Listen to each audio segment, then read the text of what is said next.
여러분 안녕하세요. 오늘은 정말 특별한 이야기를 들려드리려고 합니다. 한 남자의 62년 인생을 통해 우리가 살아가는 의미에 대해 함께 생각해보는 시간을 가져보겠습니다. 그 남자의 이름은 장영우. 부산의 작은 항구 마을에서 태어나 바다를 무서워했던 소년이 어떻게 인생의 거대한 파도를 만나게 되었는지, 그리고 그 모든 시련을 어떻게 견뎌냈는지 지금부터 시작하겠습니다. 1962년 부산 남항 근처 작은 마을. 어부 아버지 장기수와 생선 장사 어머니 박순자 사이에서 태어난 아이가 바로 장영우였습니다. 집 앞이 바로 바다였지만 이상하게도 영우는 바다를 무서워했습니다. 아버지, 저는 배 안 타고 싶어요. 다른 아이들은 아버지를 따라 배를 타며 바다에 나갔지만 영우만큼은 늘 육지에 남아 있었습니다. 어머니를 도와 생선을 나르고 그물을 기우고 바다를 등지고 살았죠. 그런 영우에게 첫 번째 전환점이 찾아온 것은 고등학교 2학년 때였습니다. 마을에서 가장 존경받는 선장 김대봉의 딸 김미숙을 좋아하게 된 것입니다. 미숙이네는 마을에서 가장 큰 어선 3척을 소유한 부잣집이었습니다. 미숙이는 항상 깨끗한 교복을 입고 예쁜 가방을 들고 다녔죠. 영우가 생선 냄새를 풍기며 해진 옷을 입고 다닐 때 미숙이는 마치 다른 세상 사람 같았습니다. 미숙아, 같이 집에 가자. 영우야, 미안해. 오늘은 아버지가 차로 데리러 온대. 그때마다 영우는 작아지는 자신을 느꼈습니다. 미숙이 아버지의 새까만 현대 포니를 보며 자신의 아버지가 타는 낡은 어선을 떠올렸죠. 어느 날 밤, 영우는 아버지에게 물었습니다. 아버지, 우리는 왜 이렇게 가난해요? 술에 취한 아버지가 대답했습니다. 야, 영우야. 바다가 우리를 먹여 살리지만 바다는 무서운 거야. 언제 우리를 집어삼킬지 모르는 거야. 그 말을 들으며 영우는 결심했습니다. 바다가 아닌 육지에서 미숙이네처럼 떳떳하게 살 수 있는 방법을 찾겠다고 말입니다. 고등학교를 졸업하던 1981년 봄, 영우는 미숙이에게 마지막으로 고백했습니다. 미숙아, 나 서울 올라간다. 돈 많이 벌어서 꼭 다시 올게. 그때까지 기다려줄 수 있어? 미숙이는 고개를 돌렸습니다. 영우야, 미안해. 나는 이 마을을 떠날 생각이 없어. 그리고 우리는 너무 달라. 그 한마디가 영우의 가슴에 비수처럼 꽂혔습니다. 1981년 4월 15일, 영우는 기차를 타고 서울로 올라갔습니다. 주머니에는 어머니가 몰래 줄무덤에서 파낸 5만 원이 전부였고 가슴에는 언젠가는 보여주겠다는 자존심만 가득했습니다. 서울역에 내린 영우는 처음엔 건설 현장에서 막일부터 시작했습니다. 부산 사투리 때문에 놀림을 받기도 했지만 바다에서 단련된 체력과 어부 아들다운 끈기로 버텨냈습니다. 1985년부터 1988년 서울올림픽을 앞두고 건설붐이 일어났습니다. 영우는 이 기회를 놓치지 않았습니다. 현장에서 배운 기술과 부산에서의 인맥을 활용해 소규모 토목 하청업을 시작한 것입니다. 형님들, 우리 부산 사람들은 바다만큼이나 신뢰를 중요하게 생각합니다. 한 번만 기회를 주십시오. 영우의 성실함과 저렴한 견적은 금세 소문이 났습니다. 올림픽 특수와 함께 일감이 쏟아져 들어왔고 영우는 하루에 몇십만 원씩 벌어들이기 시작했습니다. 1987년 26살의 영우는 강남 압구정동에 원룸을 얻었습니다. 그리고 중고지만 BMW 3 시리즈를 샀습니다. 부산에서 친구들이 올라와 그 차를 보고 놀라던 모습이 생생합니다. 야, 영우야. 이게 진짜 너 차야? 그럼 가짜겠어? 영우는 괜히 어깨가 으쓱했습니다. 그리고 그해 여름, 부산에 내려갔을 때 운명적인 재회가 일어났습니다. 미숙이와의 재회였습니다. 영우야, 정말 너야?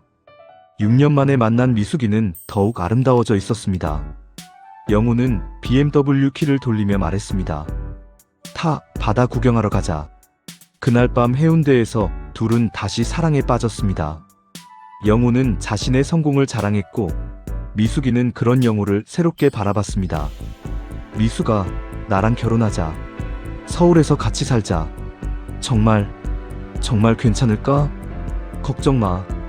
이제 나도 당당하게 너를 지킬 수 있어. 1988년 봄, 두 사람은 결혼했습니다. 결혼식은 서울 강남의 호텔에서 성대하게 치렀고, 영호는 마을 사람들 앞에서 처음으로 당당해졌습니다. 신혼 초기는 행복했습니다. 영호의 사업은 계속 번창했고, 1990년에는 압구정동에 아파트까지 샀습니다. 1989년에는 딸 장수진이 태어났고, 영호는 세상을 다 가진 기분이었습니다. 여보, 수진이 영어 유치원 보내자. 우리 딸은 나처럼 사투리 쓰는 촌놈으로 키우면 안 돼. 너무 무리하는 것 아니야? 무리? 나는 이제 1년에 몇 억씩 버는 사람이야. 하지만 영호는 몰랐습니다. 성공에 취해 점점 교만해지고 있었다는 것을. 그리고 바다를 무서워했던 소년이 이제 더 무서운 경제의 파도를 마주하게 될 것이라는 것을. 1997년 IMF 외환위기가 터졌습니다. 여보, 미안해. 회사가 어려워졌어. 영호의 주거래 건설회사가 줄줄이 부도가 났습니다. 받을 돈은 수십억인데 줄 돈도 수십억이었습니다. 하루아침에 모든 것이 무너져 내렸습니다. 영호야, 어떻게 된 거야? 집에 경매 딱지가 붙었다며? 미수가, 조금만 참자. 내가 다시 일으켜 세울게. 하지만 현실은 냉혹했습니다. 아파트도 BMW도 심지어 미숙이의 반지까지 모두 팔아야 했습니다. 일거리는 없었고 빚만 눈덩이처럼 불어났습니다. 영호는 술을 마시기 시작했습니다. 매일 밤 소주를 마시며 과거를 그리워했습니다. 내가 뭘 잘못했다고. 미숙이는 점점 지쳐갔습니다. 딸 수진이 9살 때 미숙이는 마침내 폭발했습니다. 영호야, 이제 그만해. 수진이를 봐. 아이가 얼마나 힘들어하는지 몰라. 야, 나도 힘들어. 나도 사람이야. 사람이면 책임져. 가장이면 가족을 지켜. 그날 밤 영호가 술에 취해 집에 들어왔을 때 집은 텅 비어 있었습니다. 테이블 위에는 이혼 서류와 편지 한 장만 남아 있었습니다. 영호야, 미안해. 나는 더 이상 버틸 수 없어. 수진이는 내가 키울게. 제발 술 끊고 새 출발해. 우리는 여기서 끝이야. 1999년 가을, 39세의 영호는 모든 것을 잃고 다시 부산으로 내려왔습니다. 부모님은 이미 돌아가신 뒤였고 어릴 적 살던 집도 재개발로 사라져 있었습니다. 영호는 부산역 근처 쪽방촌에서 새로운 인생을 시작해야 했습니다. 중년 남성의 고독. 부산으로 돌아온 영호의 삶은 비참했습니다. 40대가 다 되어가는 나이에 변변한 일자리를 찾기가 쉽지 않았습니다. 항구에서 하루 품삯을 받는 막일을 하며 밤에는 싸구려 소주로 하루를 마감했습니다. 2005년 어느 겨울날, 영호는 길을 걷다가 충격적인 광경을 목격했습니다. 무료 급식소에서 봉사를 하는 미숙이와 수진이를 발견한 것입니다. 엄마, 이 할아버지 국 더 드릴까요? 16세가 된 수진이는 아름다운 소녀로 성장해 있었습니다. 미숙이도 여전히 아름다웠지만 얼굴엔 세월의 흔적이 역력했습니다. 영호는 발걸음을 멈췄습니다. 다가가고 싶었지만 자존심이 허락하지 않았습니다. 초라한 자신의 모습을 보여주고 싶지 않았습니다. 아빠. 그때 수진이와 눈이 마주쳤습니다. 수진이는 영호를 알아봤습니다. 하지만 영호는 고개를 돌리고 황급히 그 자리를 떠났습니다. 그날 밤 영호는 더욱 많은 술을 마셨습니다. 내가 아버지라고 할 자격이 있나? 밝고 희망찬 멜로디. 2007년 어느 날 기적 같은 일이 일어났습니다. 영호가 습관처럼 사던 로또 복권이 1등에 당첨된 것입니다. 상금은 무려 23억 원. 이게 진짜야? 영호는 복권을 몇 번이고 확인했습니다. 정말 1등이었습니다. 하루아침에 그는 억만장자가 되었습니다. 첫 번째로 한 일은 강남의 오피스텔을 사는 것이었습니다.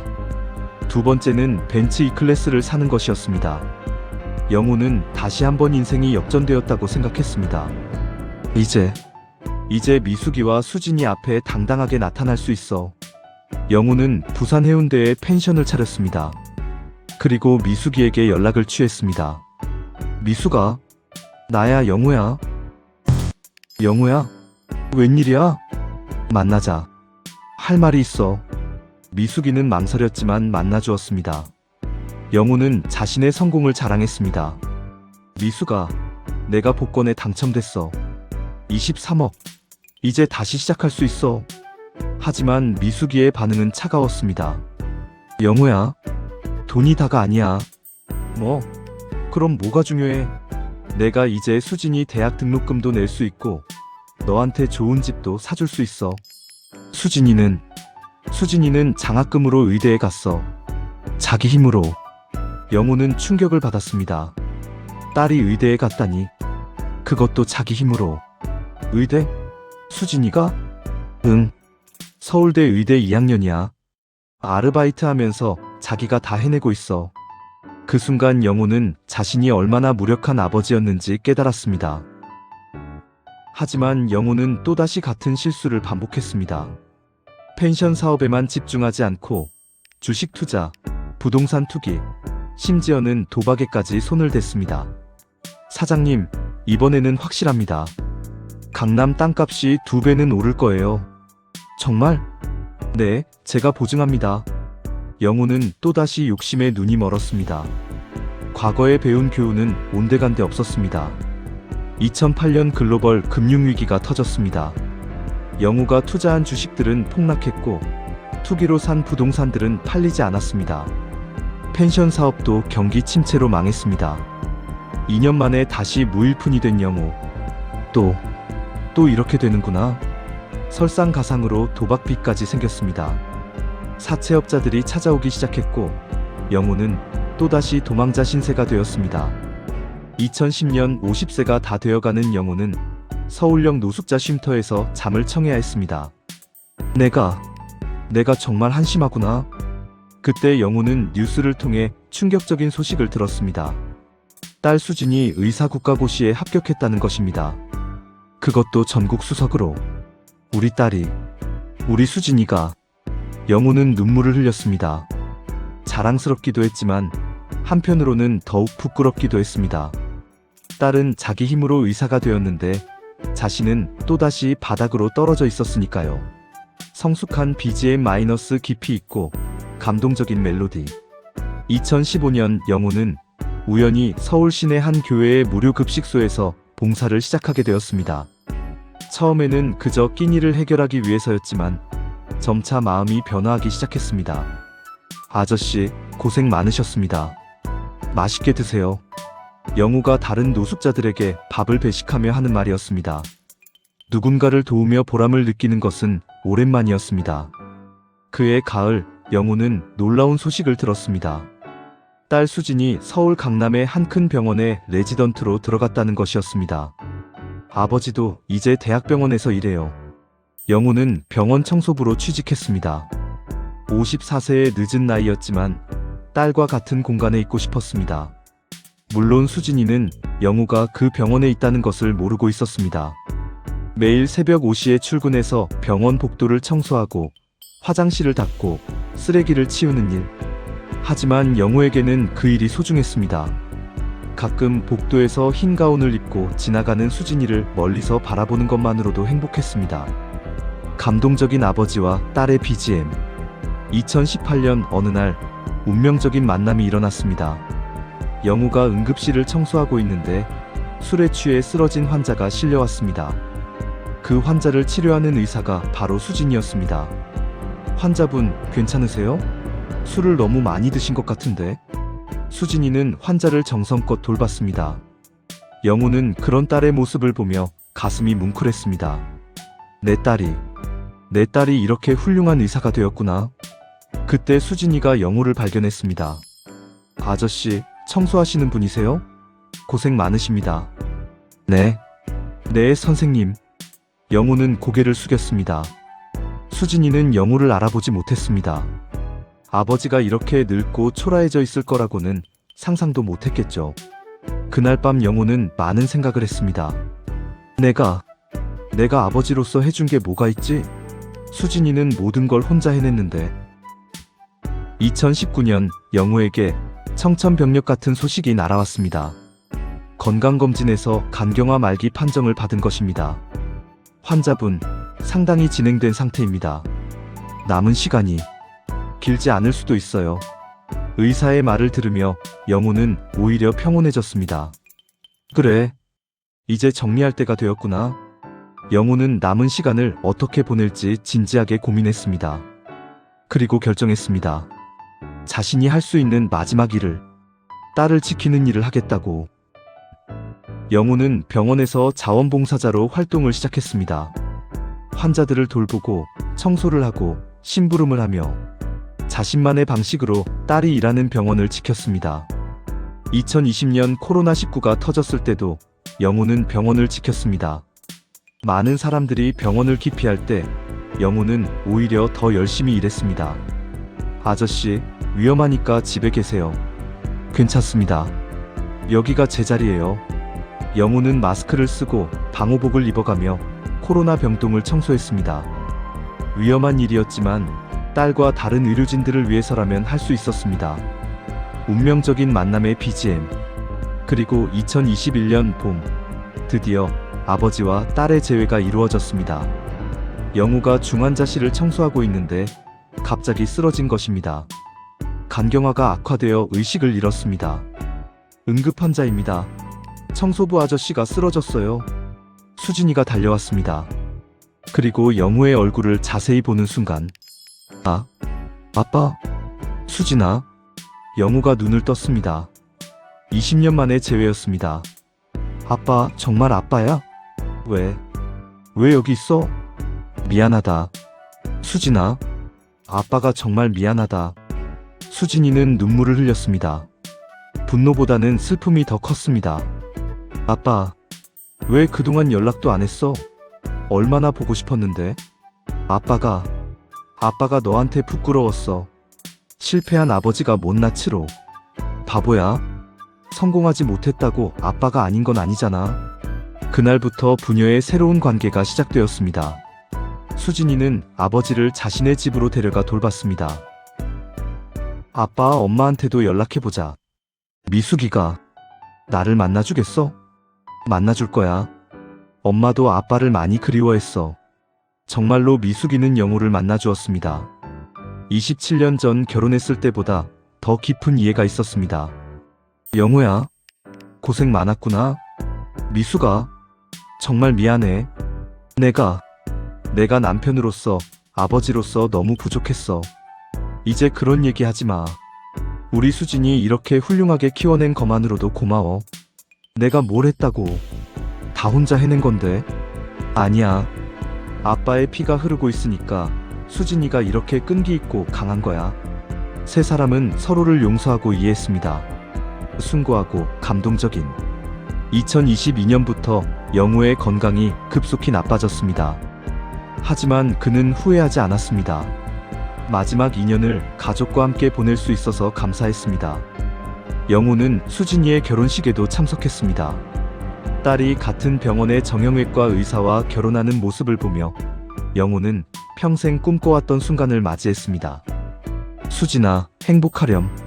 고마워요, 아빠. 아빠가 있어서 더 행복해요.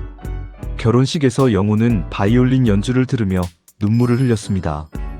어릴 적 바다를 무서워했던 소년이 이제 딸의 행복이라는 가장 큰 보물을 얻었습니다. 2023년 영호에게는 예상치 못한 또 다른 사랑이 찾아왔습니다. 병원에서 자원봉사를 함께하던 박은숙 58세이라는 여성이었습니다. 남편을 일찍 여의고 혼자 살던 은숙은 따뜻하고 지혜로운 여성이었습니다. 영호씨, 오늘 환자분들이 영호씨 찾더라고요. 정말 인기가 많으세요. 제가 그냥 할 일을 할 뿐인데요. 그게 쉬운 일이 아니에요. 영호씨는 정말 따뜻한 사람이에요. 처음에는 동료였지만 점점 서로에게 의지하게 되었습니다. 영호가 아픈 날이면 은숙이 간병을 해주었고, 은숙이 힘들 때는 영호가 위로해 주었습니다. 은숙씨, 저 같은 사람이랑 있으면 힘드실 거예요. 저는 오래 살지도 못할 것 같고. 영호씨, 사랑의 조건이 어디 있어요? 함께하는 시간이 소중한 거지. 얼마나 오래인지는 중요하지 않아요. 영우는 생전 처음으로 조건 없는 사랑을 받았습니다. 성공했을 때의 미숙이 사랑과는 다른 진짜 사랑이었습니다. 2023년 가을, 두 사람은 조용한 결혼식을 올렸습니다. 수진이와 미숙이, 그리고 병원 동료들이 축복해 주었습니다. 아빠, 정말 축하해요. 은숙 이모 정말 좋은 분이에요. 고마워, 수진아. 아빠가 이렇게 행복할 줄 몰랐어. 마지막 항해. 2024년 여름, 영우의 상태가 급격히 악화되었습니다. 의식이 오락가락하는 날이 많아졌지만 가족들은 끝까지 곁을 지켜주었습니다. 어느 날 영우는 수진이에게 말했습니다. 수진아, 아빠가 어릴 때 바다를 무서워했던 거 알지? 네, 들었어요. 그때는 몰랐는데 인생이 바다더라. 파도가 치고 폭풍이 불고 때로는 고요하기도 하고. 아빠, 근데 말이야, 마지막에 깨달았어. 바다를 무서워하면 배를 탈 수 없어. 인생도 마찬가지야. 실패를 무서워하면 진짜 사는 게 아니야. 수진이는 아버지의 손을 꼭 잡았습니다. 아빠는 충분히 용감하게 사셨어요. 끝까지 포기하지 않으셨잖아요. 용감하긴 그냥 바보였지 뭐. 영우는 웃었습니다. 마지막까지도 유머를 잃지 않았습니다. 아빠 사랑해요. 나도 많이 사랑해, 수진아. 그리고 미숙이도, 은숙씨도. 2024년 9월 15일 새벽, 영우는 가족들이 지켜보는 가운데 조용히 눈을 감았습니다. 62년의 파란만장한 인생이었습니다. 장례식에는 병원 환자들과 자원봉사자들, 그리고 과거 함께 일했던 사람들까지 많은 이들이 찾아왔습니다. 영우 씨는 정말 따뜻한 사람이었어요. 마지막까지 남을 도우며 사셨어요. 아저씨가 저희 할아버지 돌봐주실 때 정말 가족처럼 해주셨어요. 사장님, 비록 사업은 실패했지만 사람만큼은 정말 좋은 분이었습니다. 영우의 장례식이 끝난 후 수진이는 아버지의 유품을 정리하다가 낡은 일기장을 발견했습니다. 마지막 페이지에 이런 글이 적혀 있었습니다. 2024년 7월 20일, 오늘 수진이가 손자를 안고 왔다. 내 핏줄이 이어진다는 게 이렇게 기쁠 줄 몰랐다. 어릴 적 바다를 무서워했던 내가 인생의 마지막에서는 바다처럼 깊은 사랑을 배웠다. 실패도 많이 했고 후회도 많지만 그래도 살아내길 잘했다. 수진아, 미숙아, 은숙아, 고맙다. 이제 무섭지 않다. 바다도 인생도. 수진이는 눈물을 흘리며 일기장을 덮었습니다. 그리고 창밖의 바다를 바라봤습니다. 아버지가 그토록 무서워했던 바다가 이제는 평온해 보였습니다. 여러분, 장영우의 62년 인생 이야기 어떠셨나요? 그는 평범한 사람이었습니다. 특별한 재능이 있지도 않았고 언제나 옳은 선택을 한 것도 아니었습니다. 실패도 많이 했고 사랑하는 사람들에게 상처도 많이 줬습니다. 하지만 그는 끝까지 포기하지 않았습니다. 넘어져도 일어서고 또 넘어져도 다시 일어섰습니다. 그리고 마지막에는 진짜 중요한 게 무엇인지 깨달았습니다. 성공이나 돈보다 중요한 건 사랑이었습니다. 가족을 지키는 것, 누군가를 돕는 것, 진심으로 살아가는 것.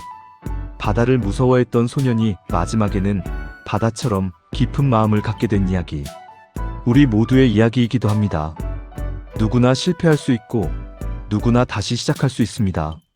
중요한 건 마지막까지 사랑하며 살아가는 것입니다. 여러분도 각자의 바다를 향해하고 계시겠지만 두려워하지 마시기 바랍니다. 반드시 고요한 바다가 기다리고 있으니까요. 오늘 글 영상 어떠셨나요? 구독과 좋아요 부탁드리고 댓글로 여러분의 생각도 들려주세요. 다음에 더 좋은 이야기로 찾아뵙겠습니다. 감사합니다.